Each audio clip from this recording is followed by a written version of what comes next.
Hey, Joe, whenever you're ready. Okay, we're just making sure they're okay. Okay. Want to talk a little bit about Cumberland Street Shul, the old B'nai Israel. I'd like you to tell me a little bit about what kind of place it was, the atmosphere out there. I'd like you to start with, I was the last president of B'nai Israel. And just a minute. When did you see, I don't have the dates. You tell me when did this occur? okay, well, you know, the merger didn't happen until 1958 when 58. that shul came. So from the time you came to Norfolk until 1958, don't worry about years. I'm just worried about the time that I'm just concerned with the time you were there. But I know you told me you were the last president. So what I want is I want to get that on tape that Sam Minsberg was the last president of the original B'nai Israel. You know, say that so it'll be a complete sentence. And then tell me what it was like being a member there down on Cumberland Street at that time in those years. Start off with, I was the last president of the original B'nai Israel. You want me to tell you when I came to town first? No, just start off with that so we'll get a complete sentence. And then tell me just about the shul as it impacted you. It was 1959, you say, is when the...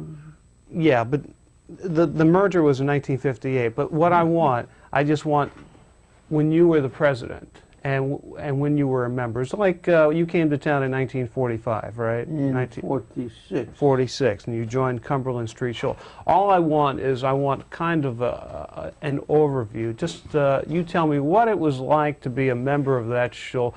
Tell me a little bit about the Cumberland Street Shul, but I want to get it known that you were the last president. You know, it's going to make people think that you were the last president. Well, you know, it was wished upon me. Okay, let's start off with that. And just another thing,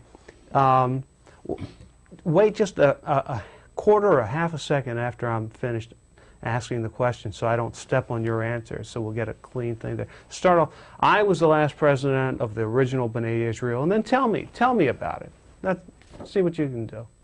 All right.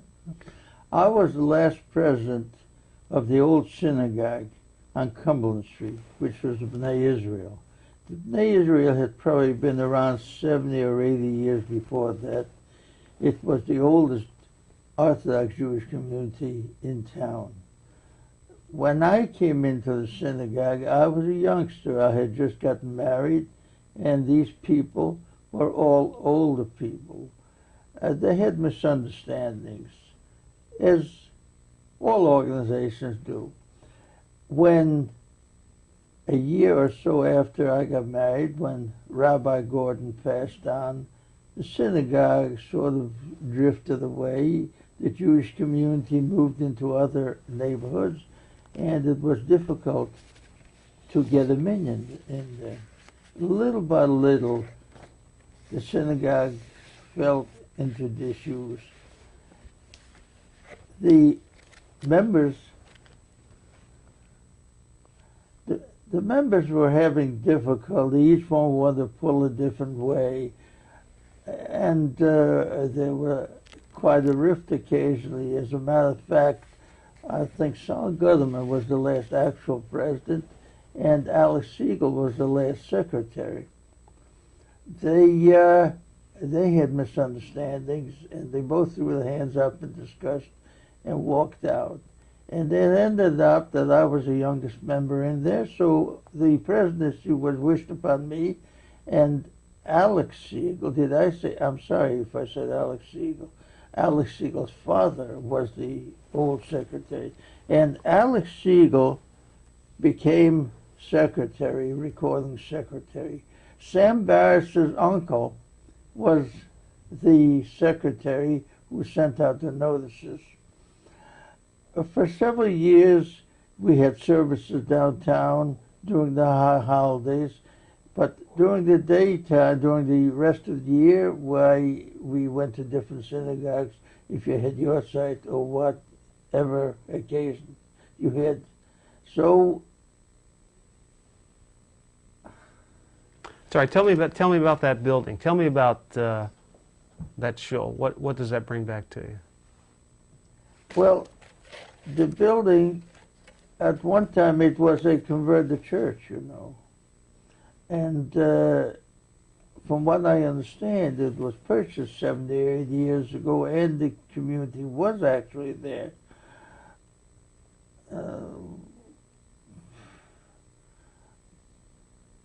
What I'm trying to say.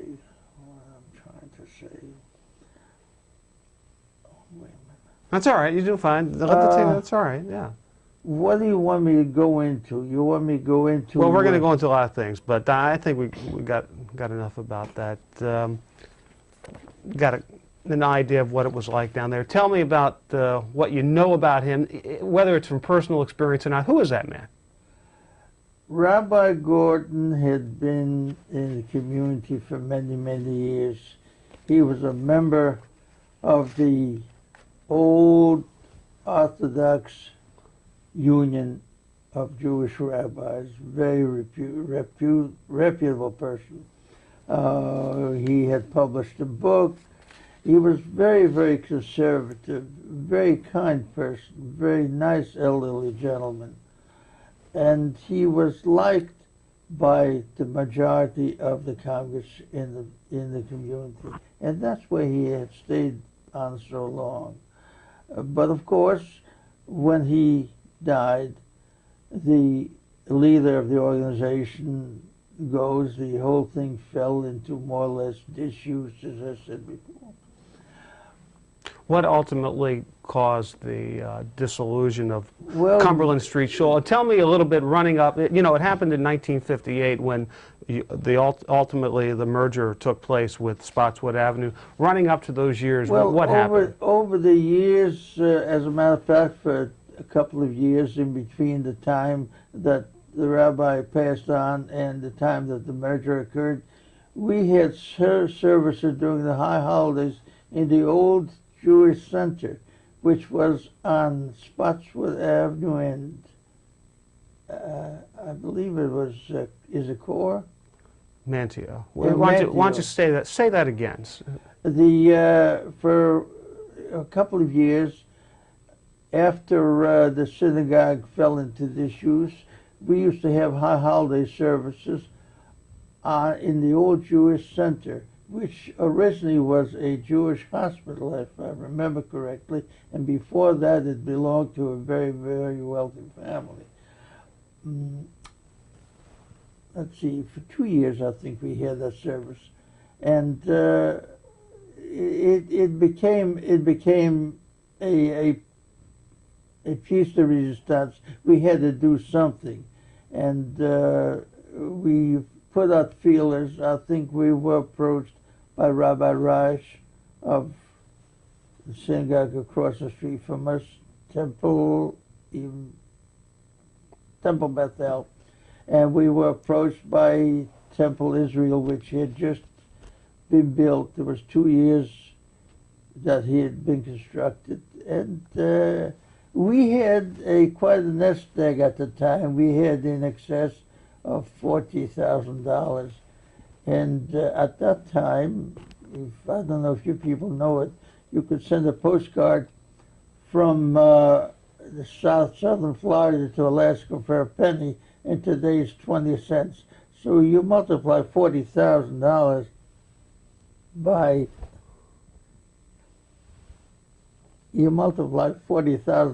20, you can imagine how much money was involved, and everybody was looking for that. But the majority of us wanted to link up with an Orthodox synagogue. The only one in town was the United Orthodox, which was a combination of several older synagogues which had gone under. And our stipulation was that we wanted the name of Israel to remain in there. And so it was agreed.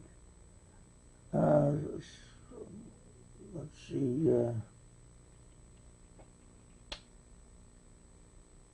Is there anything? Tell me, what do you want to know? Okay, all right. No, all right. I think that covers the merger pretty well. You were active in the men's club for a number of years. In the synagogue itself? In this synagogue here. Let's talk a little bit about in this B'nai Israel, in Spotswood Avenue. Let's just briefly talk about the men's club. Well, why was it an important function on Sunday mornings? I'll tell you. I didn't want any more function in the synagogue. I wanted to be just a simple member. I was a member of the men's club. I was a member of a little bit this. I would do physical labor. But coming from a rabbinical family and coming from this thing that we had downtown in Cumberland Street, I wanted my wash my hands clean of it. I wanted to get out, and I wanted to be just an ordinary member, a simple member, which we referred to as Sam as Mr. Minsberg. I didn't want any involvement, and so it was. I didn't become involved. I used to help around. I do a little bit of cooking. I do a little bit of servicing. But tell me about the men's club, though, even though you weren't heavily involved with that. Give me an idea of why it's important for a shul, or if it is important for a shul to have a men's club or a similar organization. Well, the men's club in our synagogue was not as active as the ladies' auxiliary. The ladies' auxiliary is the one that has been the leader of our synagogue. The men's club was more or less an also-ran. They used to have breakfast, and they would have a speaker, and there was a little bit of socialization. But generally, that was all. They didn't do much. It's when it came to featuring monetary improvements, it was the sisterhood that carried the load, not the men's club. We talk about a couple of the rabbis here as well that I think you remember. Joe Schecter. Tell me, what do you remember best about Joe Schecter? If you could pick one thing out about his personality, what would it be? Joe Schecter. I was coming back from New York one year. We were. I had been down on a purchasing trip, and I looked around. I see this man sitting next to me. He was a little bit perspired. He was tired. He was carrying a bundle on his arm. I looked at him. I said, "Are you not Rabbi Schecter?" He says, "I am." I said, "What are you doing here, coming in this late?" He had been, what is the word that I'm looking for? He had been Fishing? not appointed, but not commanded, but Hired? When you pay somebody to do something, what do you? Commissioned. Commissioned. Huh? Commissioned. Yes. All right, let's start over. Before we start on the story, we better change tape. Joe, Hmm? right next to you on your right is. There we No. Yeah. This one. That's the Holt Street Shul. Where is that? Holt? That would be near St. Mary's Church. Downtown. Right down the street from where St. Mary's Kal Church is. Hasidim, was it Yeah. not? Kal The whole Hasidim. neighborhood's gone, right? Hmm? The whole neighborhood. Oh, yeah. The street's not even in the same place, yeah. It's public. Okay. Okay. You speak of Rabbi Gordon. I remember specifically on Saturday nights, Rabbi Gordon used to sing Hasidic tunes for Shalashudas. I mean, he would go way out, he would clap his hand and sing to his heart's content, even though he was an Ashkenazi Jew, an Ashkenazi rabbi. Why would he do that? Well, I imagine there was something in his background, possibly a mother, an uncle, or father. But this is unusual because the Ashkenazis and the Hasidim were always diametrically opposed until recently. Today they have sort of joined together. But 100 years ago, they were diametrically opposed. Their philosophies were different. Would you say that Cumberland Street was mostly Ashkenazi and No, Holt Street it was not. Cumberland Street, oh yes, Cumberland Street was an Ashkenazi synagogue with an Ashkenazi background. It was not Hasidic. You have the Kal Hasidim, who were the Hasidic part of the Hasidic movement. And they were the ones who joined the, not the Bnei Israel, but the United Orthodox first. And that's where the name United Orthodox came in. I think they had 3 different organizations join. You were talking about Rabbi Gordon. Let's just talk about that a little bit more. Was he normally an exuberant rabbi? Tell me a little bit more about his personality. He was I didn't know him very well. He performed, he would officiate on my marriage. He was a very, very reserved person. He was not an exuberant person. Of course, when it came to religious things, why he would clap his hands the way the Hasidim do that. He permitted himself that much. Tell me about Joe Schecter. You were telling me a story. Rabbi Schecter, I remember we had a little mom and pop grocery store on Granby Street. He lived 2 blocks or 3 blocks behind us. We did not belong to the synagogue at the time, and I was in New York City, coming back from New York. I had gone up to see my people. And I look around and see this young man sitting next to me. He's holding a large bundle wrapped up in paper. He's swarthy, tired. I said, "Excuse me, sir." I says, "Are you not Rabbi Schecter?" He says, "Yes, I am." And I looked, and he says, "You're wondering what I'm doing here." And I sort of. He said, "I was commissioned by Sally Coleman's people to buy a Sefer Torah." So I said, "What brings you on the plane 9 o'clock at night?" He said, "While I was in New York City, I went to Abbott Field to see a baseball game." I used to make me laugh. In later years, A.B. Rhines, who had a grocery store on Llewellyn Avenue, and Llewellyn, I believe, yes, on Llewellyn Avenue, used to go out in the car on Yom Kippur, listen to the baseball scores, and he would come in and tell the baseball scores, relate them to Rabbi Schecter, who was sitting on a beam in his kittel and talit, and always brought a smile to our face. I want you to talk about this man and tell me why, in your opinion, he's retained such a high level of affection and reverence and love. It seems to me that that's true in this community. Rabbi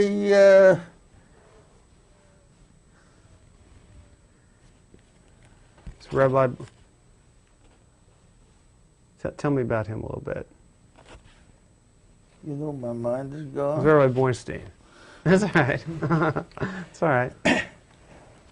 Rabbi Bornstein came here as a young man. The picture that we have him at the bar mitzvah of my children, he had dark hair, a little mustache, very quiet, very reserved.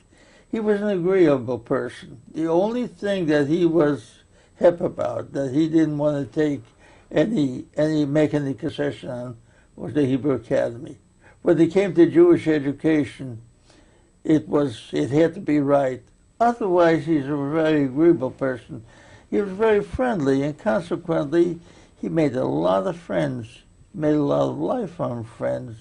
You know, you don't need my confirmation of that. You can attest to that.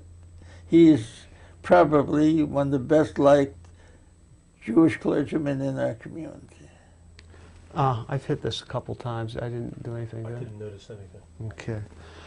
Let me ask you a couple questions about Judaism. You know anything about that? I think you do. You told me a few things about but Judaism. You may not want to print that. Well, you tell me, and we'll put it up for discussion. One ultimately makes a choice for himself, what level and what type of Judaism. What? One ultimately makes the decision for him or herself, what type or what level of observance of Judaism that is proper for a particular person. You know, you decide for yourself. You've decided to be a member of an Orthodox Shul. Why is B'nai Israel, as it is today and as it was when you were a member, why is it important to you to be a member of this Shul? Well, I was raised in the Orthodox family. I was raised in the Orthodox tradition from the time that I was a youngster over in Poland until today, and you get set in your ways. I don't say that the other people are right, or I don't say that they're wrong. I mean, I don't make any statements the way some people do. But you do what's best for you. But I notice you come to Shul every morning and almost every evening, and it's something more than a social club. although you socialize more than anybody I know. But tell me, you do that. So tell me why. Well, it has a double purpose. You see, the ancient Jews realized that the housewife is up there all day long making beds, doing the cooking. A man who retires has nothing to do. And unless he has a place to go, and you speak to many elderly people, they begin to feel that they're useless. And Judaism somehow has seen that point of view and has made it a point for the men to come to synagogue, especially the men, 3 times a day. So you feel that you're a useful person, you're still a useful person of society, and it gives you a lift. That has been my interpretation. That's the way I look at it. Now, I think it's a good thing to be a skeptic in all things, and you are, and you know that people have described you as a skeptic. Rabbis have, and respect you highly at the same time. Being a skeptic, but also being an observant Jew, what do you think the future of Orthodoxy is, and the future of Orthodoxy in this area would be? Can you give me your ideas on that? The future of an Orthodoxy in this area, it's hard to say what the future of Orthodoxy is going to be in this area. There has been a resurgence to religion in all faiths, even though we are in a high economy standard. I remember in the 30s during the Depression, the standard joke was that when things became tough, everybody started running to church, or everybody began running to a synagogue. But contrary to that, I find that there has been a resurgence towards religion. Why do you think that is? I really don't know. Okay. Well, that's It's a philosophical question. You start delving into that, you can spend hours and hours tossing that around. And have you ever thought about it? We've talked about it. Yeah. Yes. I mean, there's it's something to discuss. It's not something that I can tell you in a minute or two. You understand what I mean? Okay. Well, I think we got some good things here. Is there anything else that I haven't asked you, or that you'd like to say, or that you think would be important concerning the Shul or concerning Rabbi Bornstein that you've been thinking about since we talked about doing this interview? Well, did I tell you about the agreement when we came into this synagogue? Tell me Are about you that. familiar about it? The agreement was, at that time, B'nai Israel, or United Orthodox, it was known, had a membership, I believe, a fee of $20 a year. And B'nai Israel, the old one, had a membership fee of $15 a year. Widows were half price, $7.50. But I take you back to the penny postcard so you have some idea what it was.